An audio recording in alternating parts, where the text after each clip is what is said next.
Vamos abrir a palavra de Deus no Evangelho segundo Mateus, capítulo 22, e vamos ler os versículos de 15 a 22.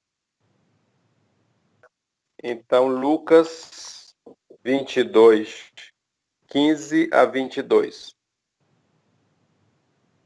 Poderíamos também ler em Marcos 12, 13 a 17, Lucas 20, 20 a 26, porque tratam do mesmo assunto. Mas vamos ler Mateus 22.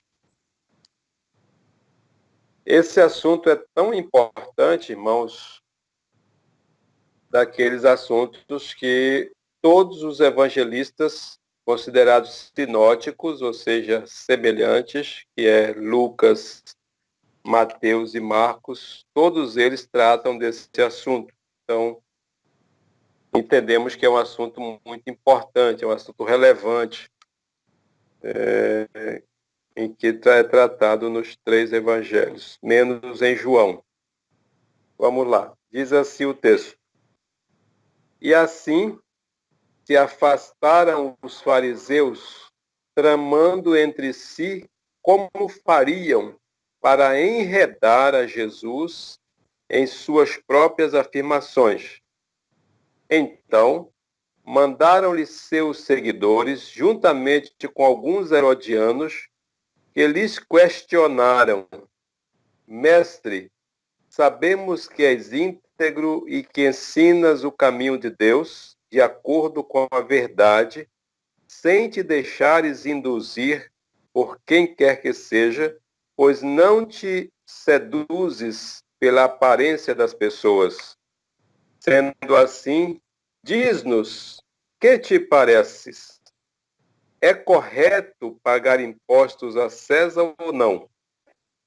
Contudo, Jesus percebeu a má intenção deles e replicou-lhes: Por que me tentais, hipócritas? Deixai-me ver a moeda com a qual se pagas os tributos. E eles lhes mostraram um denário. Então lhes indagou: De quem é esta figura e esta inscrição? Responderam-lhe eles: De César. Então lhes afirmou: Portanto, dai a César o que é de César e a Deus o que é de Deus. Ao ouvirem tal respostas, ficaram perplexos e, afastando-se deles, se retiraram. Glória a Deus. Senhor, nós somos gratos a Ti por esse domingo maravilhoso, dia que fez o Senhor, regozijamo-nos e alegramo-nos nele. Obrigado pelo culto ao Senhor, estamos reunidos em culto a Ti, Senhor.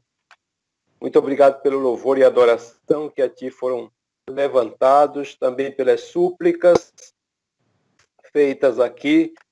Continuamos na Tua presença, Senhor, agradecidos e também pedindo que o Senhor, por Sua graça, ministre uma palavra ao nosso coração, que saiamos daqui nessa manhã mais alimentados, fortalecidos pelo Senhor, e que esse alimento nos traga nutrição e crescimento. Em nome de Jesus Cristo nós oramos. Amém. Aleluia. Deus seja louvado para sempre. Há um público aqui que questiona Jesus, vai ao seu encontro para fazer uma pergunta capciosa. Diga-se de passagem, Jesus percebeu a capciosidade da pergunta. Eles estão interessados em ter a informação, claro. A intenção deles é outra, é apanhar Jesus nas suas próprias palavras. Isso não é a primeira vez que esse tipo de tentativa acontece. Os irmãos se lembram muito bem daquela situação lá da mulher adúltera, em João 8.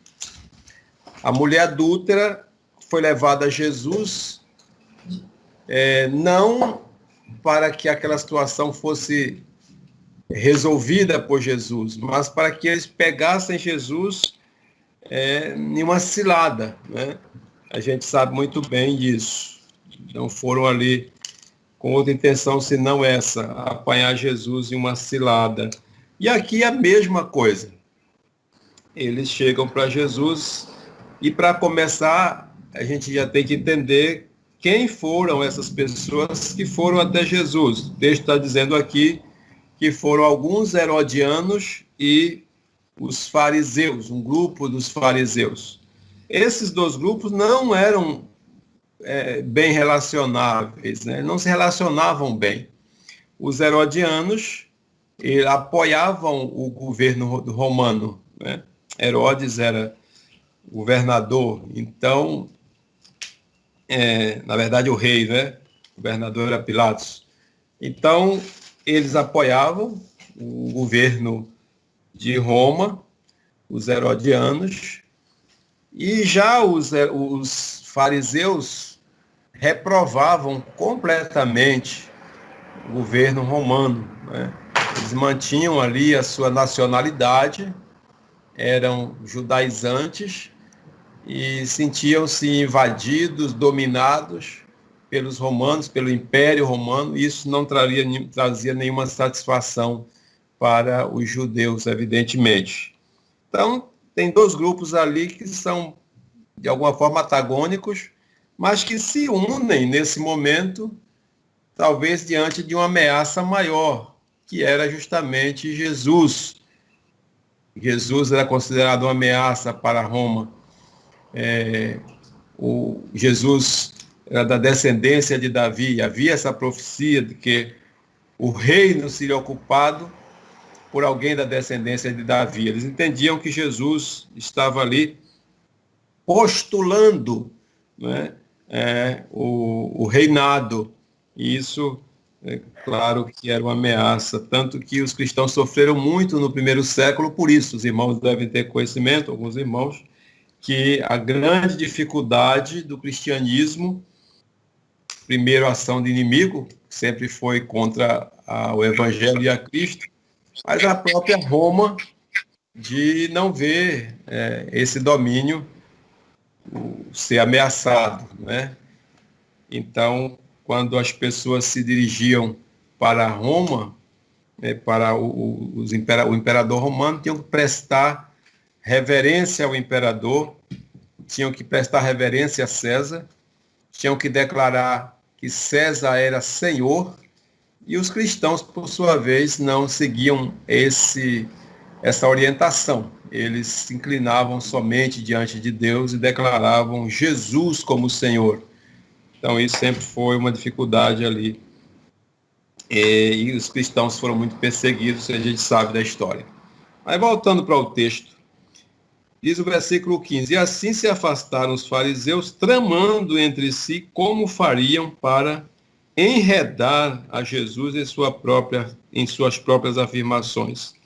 E aí mandaram esses dois grupos para essa pergunta. E aqui tem um comentário importante, peço que os irmãos fiquem atentos, da Bíblia King James atualizada, a que eu estou usando. Eu gostei muito desse comentário e eu vou ler para os irmãos. Os fariseus, como nacionalistas radicais, eram contra o domínio romano. Os herodianos, entretanto, como a própria denominação revela, apoiavam o Império Romano de Herodes. Mas diante de uma ameaça, já falamos sobre isso, os fariseus e herodianos se unem numa tentativa, numa cilada dialética contra Jesus. Os maus se juntam no ataque ao supremo bem. Se a resposta de Jesus a essa pergunta, a pergunta deles, eu vou ler aqui o texto, versículo 16, então mandaram-lhe a seus seguidores, juntamente com alguns herodianos, que lhe questionaram: Mestre, sabemos que és íntegro e que ensinas o caminho de Deus de acordo com a verdade sem te deixares induzir por quem quer que seja, pois não te seduzes pela aparência das pessoas. Ora, eles estavam falando uma verdade muito grande, não é?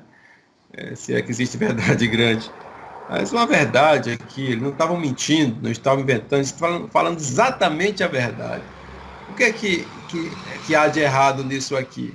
É a forma como eles vêm. Ou seja, aqui a gente percebe claramente que há um espírito de bajulação, né? E que se manifesta em vários momentos nesses homens, né? O próprio Nicodemos chegou para Jesus também com espírito de bajulação. Bom mestre, sabemos que és mestre vindo de Deus, porque ninguém pode fazer os sinais que tu fazes, se Deus não for com ele. Mas na verdade ele foi de noite, que ele estava com vergonha até de falar com Jesus. Se sentia mais importante do que Jesus.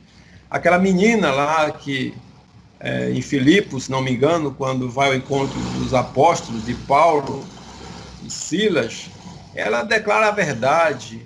Esses homens são servos do Deus vivo. Mas ali também havia um espírito de bajulação. Era o próprio inimigo que estava falando, que o inimigo conhece o Senhor, né? Então aqui, meus irmãos, há esse espírito de bajulação. E Deus não tolera, Jesus Cristo não tolera esse tipo de comportamento. E aí, o que eles dizem no versículo 17? Sendo assim, diz-nos, que te parece, é correto pagar impostos a César ou não?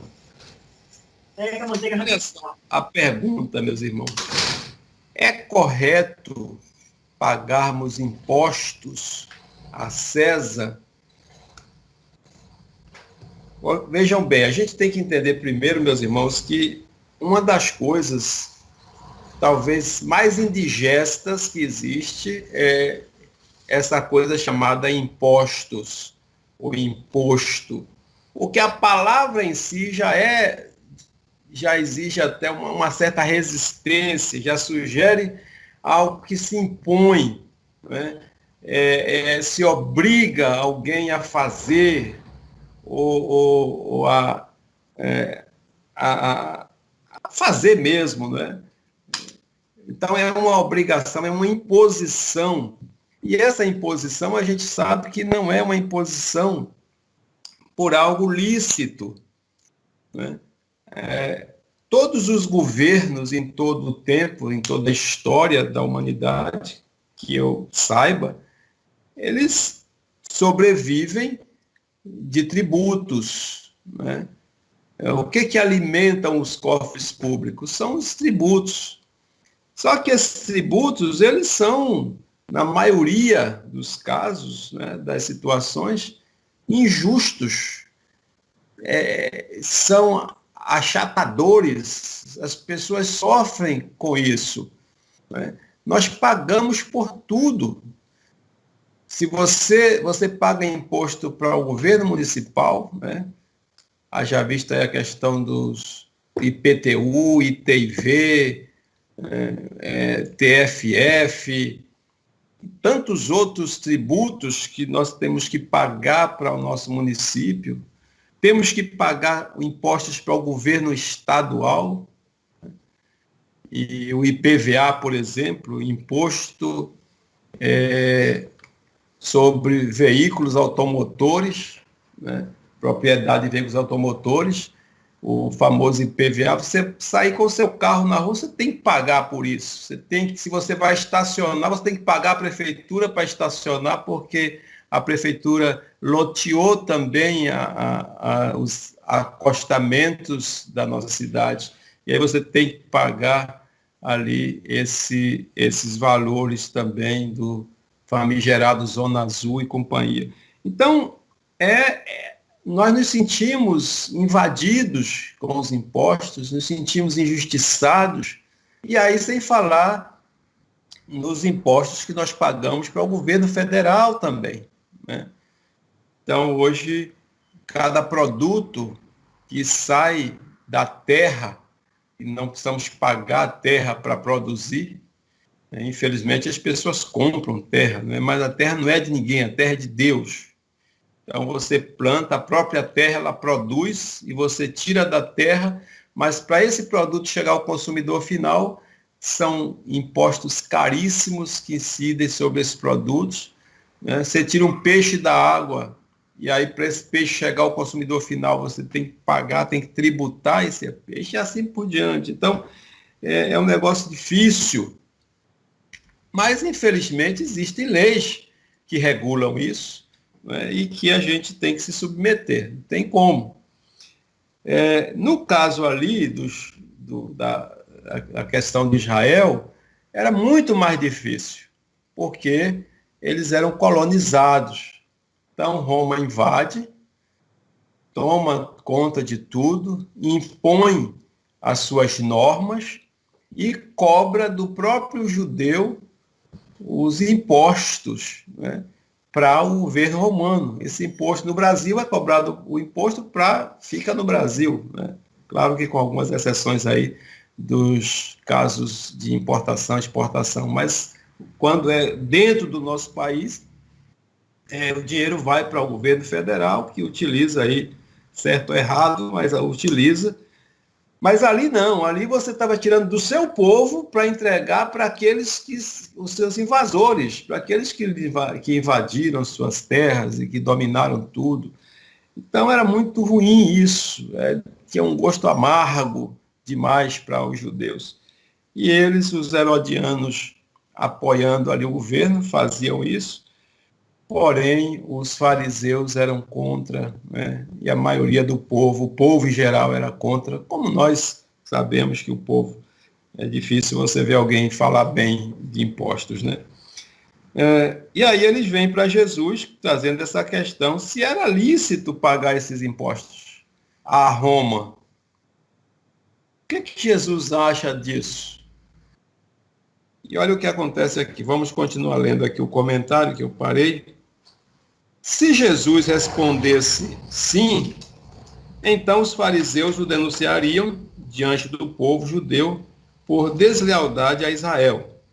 Então Jesus disse sim para algo que eles odiavam, né? Os próprios judeus odiavam. Então Jesus, que era judeu, nasceu ali, era a favor disso aqui, então ele está sendo injusto, está nos traindo, inclusive, né?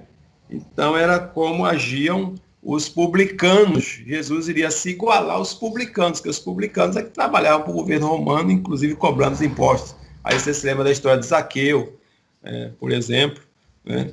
Tem a questão lá de Mateus também, que era cobrador de impostos, e Jesus foi censurado quando foi para a casa de Mateus, quando foi para a casa do próprio Zaqueu. Então Jesus se igualaria a esse público aí contra o seu próprio povo, se Jesus fosse a favor, se dissesse sim para aquela pergunta.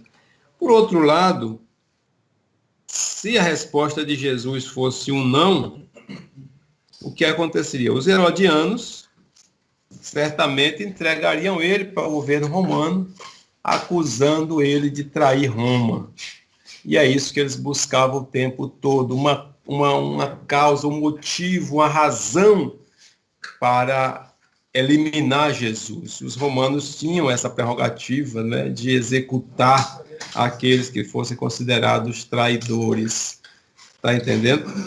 Então, pense na situação que eles achavam que iam colocar Jesus, uma situação extremamente difícil de resolver. Mas, meus irmãos, é incrível a forma como Jesus se sai dessa aqui, como Jesus se comporta diante disso, porque Jesus é Deus. Aleluia. Jesus conhece os corações, irmão. Jesus conhece as intenções. Jesus conhece as motivações. Jesus conhece todas as coisas. Não tem como alguém tentar fingir, dissimular. Jesus conhece tudo. Jesus sabe quando eu penso. Jesus sabe quando eu ajo. Jesus, o Salmo 139 vai deixar isso tão claro. Se subir ao céu, ele está. Se descer a profundeza da terra, ele está também. Se eu fizer minha morada nas extremidades do mal, o Senhor ali estará também. Se eu disser à noite, a escuridão me cobrirá, para ele isso é dia, né? Então Jesus conhece todas as coisas e conheceu a intenção dos corações daqueles homens. E olha o que acontece aqui. O versículo 17. Sendo assim, diz-nos que é correto pagar impostos a César ou não? Quer dizer, eles vieram com a valorização dos tributos de Jesus. Senhor, tu és mestre, tu és justo, tu és íntegro, falas as coisas certas, aqueles elogios, entre aspas, né? Cuidado com esse tipo de coisa, viu, irmãos?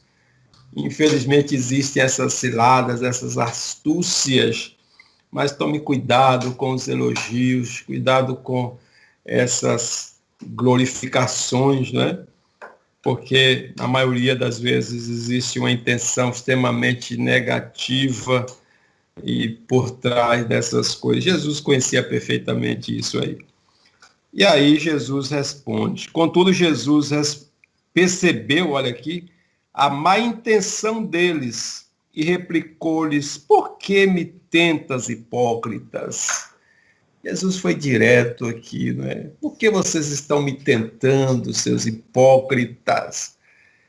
E coisa, não é? Certamente esses homens ficaram extremamente surpresos com a reação de Jesus, porque Jesus descobre realmente ali a ferida, não é? Versículo 19. Deixai-me ver a moeda com a qual se pagais os tributos. E eles lhes mostraram um denário. A moeda que se usava para pagar os impostos não era a moeda circulante normal. Aquela moeda, ela tinha, de um lado, a figura do imperador, e do outro lado estava escrito Tibério César Augusto, filho do divino Augusto. Essa frase era escrita em latim. Então, estava lá, de um lado a figura, do outro lado o nome de César. E aí o que é que Jesus diz para eles? Então lhe indagou: de quem é esta figura e esta inscrição? Responderam-lhe: de César. Então Jesus simplesmente diz: dê a César o que é de César. Essa moeda está escrito Deus aí, do lado do outro? Não, está escrito César. Então dê a César o que é de César. E a Deus o que é de Deus. Aleluia. Amados irmãos, eles saem dali. Todos os evangelistas, tanto Lucas como Mateus e como Marcos, declaram que eles saem dali assombrados, eles saem atônitos com a resposta simples e objetiva de Jesus Cristo. Jesus não fez, às vezes ele usava parábola para responder, mas aqui Jesus não precisa usar parábola nem nada, Jesus foi muito direto. Dai a César o que é de César e a Deus o que é de Deus, como ele falou lá no caso, no episódio da mulher adúltera. Aquele que não tem pecado, joga a primeira pedra. E eles foram embora, da mesma forma que eles se retiram. E a Bíblia diz que eles, em um outro texto, não me engano, Marcos ou Lucas, que eles ficaram emudecidos com a resposta do Senhor Jesus. Meus irmãos, qual é a mensagem que esse texto traz para nós hoje? Como é que a gente aplica isso para nossas vidas? Eu falei que o imposto é algo extremamente indigesto. Como muitas coisas, a nossa distribuição de renda é equivocada totalmente. Então, somos injustiçados, o trabalhador brasileiro é injustiçado, as pessoas são injustiçadas. Porém, infelizmente, nós vivemos num mundo em que não é um mundo com leis espirituais, né? O mundo, infelizmente, tem leis humanas e, na sua maioria, feita por pessoas também que não têm o temor de Deus. Mas esse é o contexto que nós vivemos. né? Quando sairmos desse mundo, a coisa vai ser diferente. A Bíblia nos promete um paraíso. A Bíblia nos promete uma terra, um novo céu e nova terra. A Bíblia nos promete o céu. Mas esse momento do céu não chegou ainda. Nós estamos no mundo. E Jesus mesmo vai deixar claro que o contexto de mundo é um contexto de dificuldades, em que a igreja não é bem aceita, que o que se consome não é produzido pelos salvos e santos. A televisão não é produzida para a igreja nem pela igreja. O cinema não é produzido pela igreja nem para a igreja. O mercado em si não é movimentado pela igreja ou para a igreja. A política também não. Então a igreja, não é daqui, ela está aqui. A gente tem que entender isso. O povo de Deus ali, que estava sendo colonizado por Roma, é claro que havia um motivo. O povo, infelizmente, quebrou o pacto em muitos momentos. Aquele pacto que Deus fez com Abraão foi quebrado várias vezes, e por conta disso as invasões aconteciam. E Roma foi o último império que dominou Israel antes de se tornar Estado. Mas, enfim, o contexto do mundo é um contexto difícil, em que nem sempre o que é legal é moral. Os impostos não são morais, nem hoje, nem em outros tempos, mas são legais. E o que é que Jesus está dizendo? Que nós devemos cumprir a legalidade. Nada além disso. Eu devo sonegar? Não, irmão. Porque eu vivo sob leis, sob normas. Então, sonegação é pecado diante de Deus. O próprio Jesus está dizendo isso aqui. Por exemplo, todo ano chega em nossa casa, em minha casa, em sua casa, você que tem carro, chega o imposto sobre a propriedade de veículos automotores, o IPVA. Se eu não pagar o IPVA, o que vai acontecer? Meu carro vai ser apreendido e vai ficar feio para mim. O carro do pastor foi apreendido porque o pastor não pagou imposto. Não é só o pastor, não. Qualquer pessoa, especialmente aquele que tem o temor de Deus. Isso configura um escândalo, né? Eu tenho que pagar as multas quando acontece. Por quê? Eu acho extremamente injusto uma multa, né? Separar o carro na rua e você ser multado. Claro, quando você invade um sinal, quando comete qualquer outra infração, mas estacionar num ponto ali, vai aqui rapidinho pegar alguma coisa e volta, alguém já veio lá e multou o seu carro. Isso é injusto. Mas eu tenho que pagar porque existe uma lei para isso. Então a igreja do Senhor, tanto o cristão individual como a igreja do Senhor, ela não pode dever a governo nenhum. Existem algumas isenções. Por exemplo, a nossa igreja e as igrejas hoje elas são isentas de pagamento de IPTU. Né? Graças a Deus por isso. Nós não pagamos IPTU, não pagamos PFF também. Mas isso foi legalizado, né, essa isenção. Nós somos isentos, isso é uma lei, um código lá que nos dá essa isenção. Mas existem outras coisas que não. Nós temos que pagar, por exemplo, imposto de renda. O pastor recebe um salário e todo mês nosso contador ele já bate desse salário o imposto de renda. Nós pagamos o INSS. Então, todo mês chega essa conta e tem que ser paga. Por quê? Porque são tributos que a gente precisa pagar. E aí Jesus está dizendo exatamente isso aqui, meus irmãos. A lei está dizendo o quê? Que eu tenho que pagar? Eu tenho que pagar. Se eu sou isento, eu sou isento. Se eu não sou isento, eu tenho que pagar.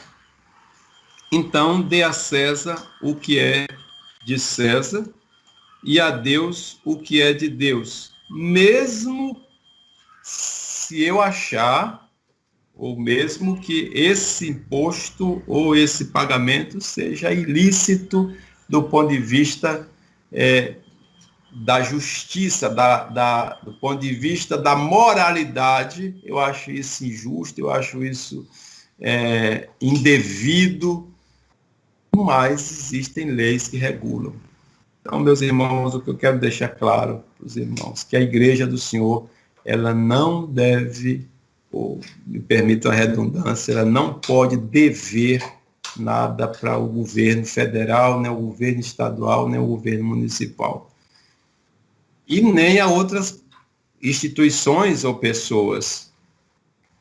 A igreja, só estou dando exemplo da Peniel, para que os irmãos entendam, e porque nós é que pagamos isso, você e eu, nosso dízimo, nossa oferta.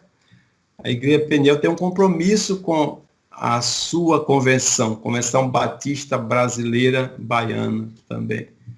Então, a igreja Peniel paga um plano cooperativo à convenção todo mês. A igreja tem um compromisso com a Associação Batista de Salvador, a qual nós somos ligados. Então, a igreja Peniel paga também um plano cooperativo da Associação Batista Baiana de Salvador, mensalmente.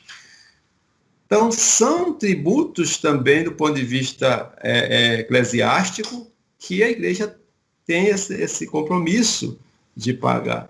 E eu louvo a Deus e compartilho com os irmãos essa alegria que, mesmo com a reforma da igreja e com todos os nossos compromissos e com a queda nas nossas receitas que vem acontecendo durante a pandemia, esses compromissos estão sendo pagos, graças a Deus, todos os meses. Nossa oferta de missões, todo mês ela vai.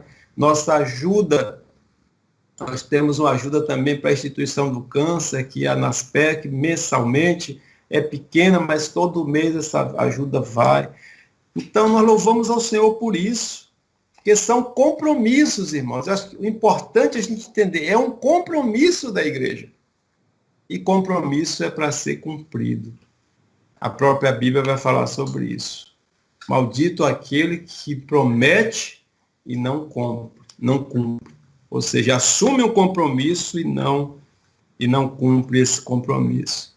Então, isso honra o Senhor, isso dá uma transparência para a Igreja de Cristo, isso dá à Igreja de Cristo uma visibilidade de integridade para a Igreja do Senhor. E nós temos que zelar pela Igreja do Senhor, temos que zelar por nós, como Igreja do Senhor que somos, a Igreja física e a instituição também.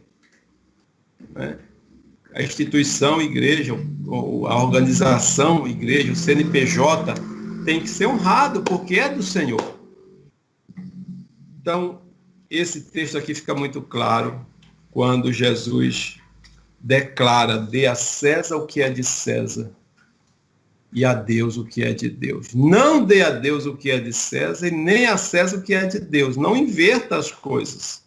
E nós vamos falar um pouquinho sobre isso, para você ter esse discernimento. O que é de Deus? Isso aqui, então, é para Deus. O que é de César? Isso aqui é de César. O que é do governo? Eu tenho que dar ao governo. Entende? O que é do município? Eu tenho que dar ao município. O que é do Estado? Eu tenho que dar ao Estado. O que é do governo? Eu tenho que dar ao governo. Queira ou não. É um compromisso. Por quê? Porque o mundo age diferente. Porque o mundo, hoje, as grandes instituições, os grandes bancos desse país, são os principais sonegadores de impostos e que devem bilhões aos cofres públicos e que procuram sempre manobras para que esse dinheiro não seja pago, enquanto eu e você, que recebemos ali nossa renda escassa, limitada, pagamos nossos compromissos, os grandes empresários desse país não pagam seus compromissos. Mas aí é uma outra história, irmãos. nós temos que fazer o nosso trabalho, a nossa parte. Nós temos que honrar o nome do Senhor Jesus. Nós temos que fazer com que a igreja do Senhor não seja alvo de críticas, de zombarias, de homens ímpios, né? Que muitas vezes, que sempre procuram meios, assim como procuraram pegar Jesus em alguma falha, procuram meios de denegrir a imagem do Evangelho de Jesus Cristo. Há um texto também que eu gostaria de trazer para os irmãos aqui, ainda nesse mesmo viés, né? Romanos 13, versículo 8. Vou pedir que você abra a sua Bíblia, Romanos 13, 8. Paulo, falando aqui, ele diz o seguinte: a ninguém fiqueis devendo coisa alguma, ao não ser o amor fraterno com que deveis vos amar uns aos outros, pois aquele que ama seu próximo tem cumprido a lei. A ninguém, irmãos, devais coisa alguma,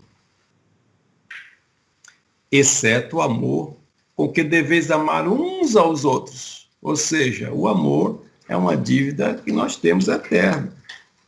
Eu sempre estou devendo amor, eu sempre devo amor para as pessoas, né?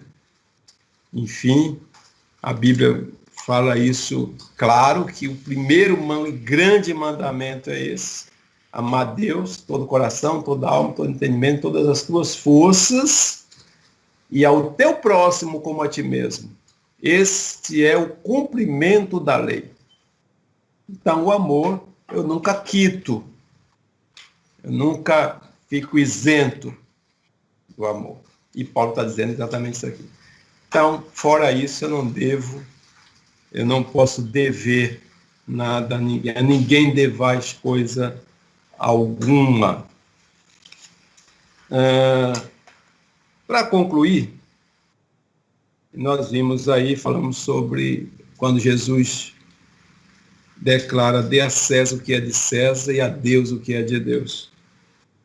Isso aqui não é apenas esse viés que nós estamos tratando, né, de tributos, de impostos, compromissos com o governo, e nós temos que cumprir nossos compromissos, depois não sair pedindo perdão ao governo por nenhuma dívida nossa.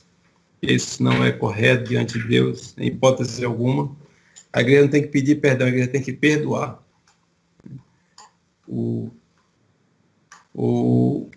A missão da igreja é ser um lugar onde acontece perdão, tanto de Deus como nosso, né?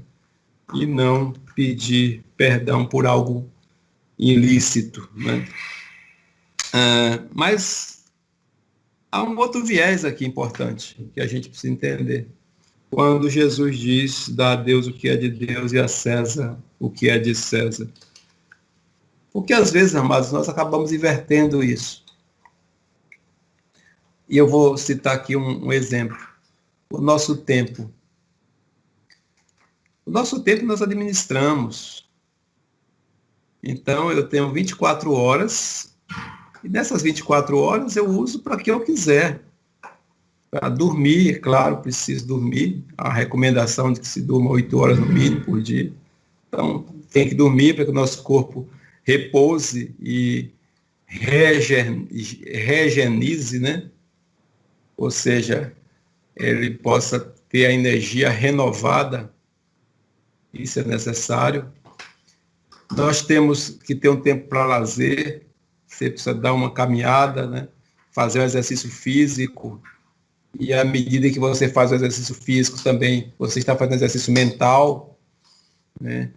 Você deve ter esse tempo de meditação, de exercício físico, de atividade física, para que o seu corpo funcione. Todo mundo sabe disso. Nós temos o tempo para o trabalho, né? Nos é dado a força, a energia, justamente para que a gente possa trabalhar e ganhar o pão com o suor do nosso rosto, como a Bíblia mesmo orienta, né? E tem o tempo que é de Deus. Tempo para a palavra, tempo para a oração, tempo para nos reunirmos, como estamos fazendo aqui agora. Então, esse tempo é de Deus. E, às vezes, nós fazemos o quê? Nós tiramos o tempo que é de Deus para outras coisas. Se eu estou no meu trabalho, atendendo as pessoas ali, eu trabalho com atendimento, eu estou atendendo as pessoas ali. De repente, chega alguém e eu paro o que estou fazendo e vou ler a Bíblia, vou orar com aquela pessoa no ambiente de trabalho ali, claro que isso não é correto, né?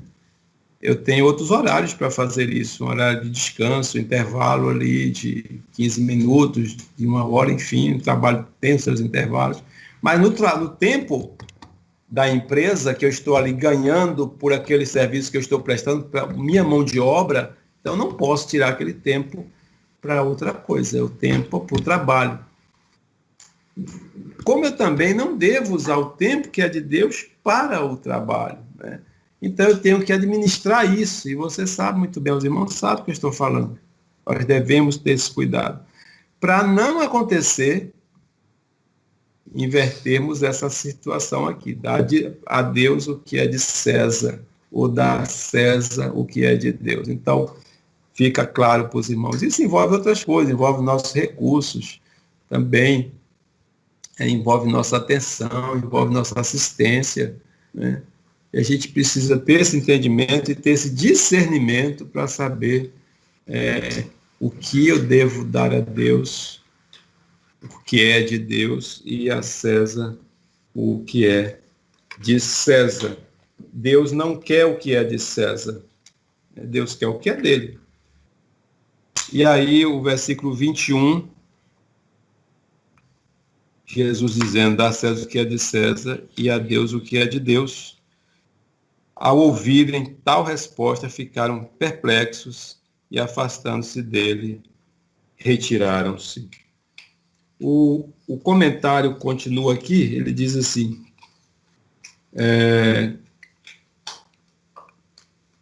Jesus explana sua tese de forma magistral e deixa todos atônitos diante da sua devoção ao Pai, sabedoria, simplicidade e coerência. Foi Deus quem deu a César poder e autoridade. Todos os governos deste mundo, em todas as épocas, vivem dos tributos, como nós falamos aqui. Agora, ele fala, entretanto, o governo espiritual tem sua própria moeda. O governo espiritual tem as suas prerrogativas, o governo espiritual tem suas demandas, né? E quais são elas? O que é que os discípulos de Jesus, eu gosto sempre de lembrar que aqueles discípulos, eles largaram tudo para seguir a Jesus. Os 12, eles tinham tempo integral. Naquele tempo que eles estavam dedicados a Cristo, as suas demandas ficaram para trás, né, por fazer. E aí a gente pode pensar, o que vai ser? Como é que eles vão pagar as contas agora? Como é que as suas famílias vão ser mantidas se agora os apóstolos, a maioria deles, claro, não sei se todos, mas talvez a maioria tinha compromisso, tinha famílias, filhos, esposas, enfim. O próprio Pedro tinha. Então, como é que eles cuidam disso? Então, meus irmãos, é claro que aqui próprio Jesus deixa isso muito claro para eles, que eles tinham agora uma prioridade. E Deus, o Senhor, que é o mantenedor, que é o Deus da provisão, quando ele chama e quando ele dá uma incumbência, ele garante. É claro que eu não vou sair por aí, largar tudo e, não, a partir de agora eu vou servir a Deus de tempo integral, de uma forma irresponsável com os meus compromissos. Mas Jesus chamou. E naquele momento, Jesus disse para eles: vocês vão dar a Deus agora a vida de vocês. E não há registro, eu creio que não houve também essa situação, em que suas famílias ficaram desamparadas.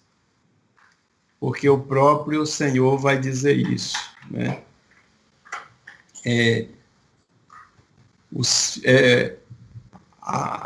O tempo que eles dedicaram para Deus ali, que foram aproximadamente 3 anos, aquele tempo em que Jesus, o próprio Jesus visitava suas casas, né? Suas famílias, possivelmente eles tinham uma renda. O grupo de Jesus era um grupo organizado, ninguém pense assim que era de qualquer jeito. Tinha uma tesouraria ali, tinha uma renda, havia inclusive mulheres, a história fala, né? A tradição fala de mulheres ricas que eram dispenseiras e ajudavam financeiramente os discípulos, né, e o grupo de Jesus, e as suas necessidades eram resolvidas. Não pensem os irmãos que aquele grupo era um grupo de pessoas irresponsáveis. Jesus não tinha esse tipo de situação. As pessoas cumpriam com suas obrigações. E aquelas famílias foram certamente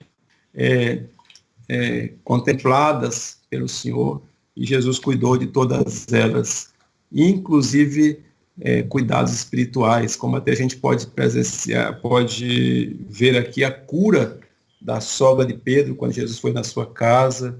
Enfim, eles estavam ali cuidando das suas necessidades, não saíram dando a Deus o que é de César, nem a César o que é de Deus, não meteram os pés pelas mãos, eles tiveram tempo com o Senhor, mas foi um tempo em que certamente as suas demandas não ficaram simplesmente desprotegidas e ignoradas. Isso que eu queria colocar para os irmãos. Então, Deus exige apenas o que é dele. Não dê para Deus o que não é de Deus, mas também não dê para César o que é de Deus. Essa é a moral da história. Que Deus nos abençoe, meus irmãos, possamos buscar de Deus essa sabedoria, esse entendimento. Eu e você, como pessoas, e a própria igreja em si, ela possa ter o seu nome honrado, e o nome do Senhor Jesus também honrado, os seus compromissos e as suas demandas, em nome do Senhor. Quero orar com os irmãos e guarde essa palavra nessa manhã. A Deus o que é de Deus e a César o que é de César. Não o contrário. Amado Deus, somos gratos a Ti. Pedimos sabedoria ao Senhor, discernimento, inteligência para exercermos a nossa fé, inteligência diante de Ti e diante dos homens, como Teu servo, o apóstolo Paulo mesmo declara, e se esforçava para ter a sua consciência em paz e a sua consciência limpa diante de Deus e diante dos homens. Ajuda-nos, ó Deus, a caminharmos nessa direção. Que as nossas vidas sejam orientadas e conduzidas pelo Espírito Santo de Deus. Que não sejamos achados negligentes, que sejamos adoradores, que a adoração, Senhor, seja também somente dada a Ti. O louvor do nosso coração, da nossa alma, também é dar a Deus o que é de Deus, dar somente a Ti a adoração, somente a Ti pertence. Ó Pai, que o nosso tempo seja distribuído de forma correta, lícita, sábia. Ajuda-nos a sermos mordomos, fiéis. Os nossos recursos, enfim, Pai, tudo o que temos e somos, possamos ter a sabedoria e o discernimento para dar ao Senhor o que é Teu e a César o que é de César. Dar-nos essa direção e orientação. Nós Te pedimos e te agradecemos. Em nome de Jesus. Amém. Amém.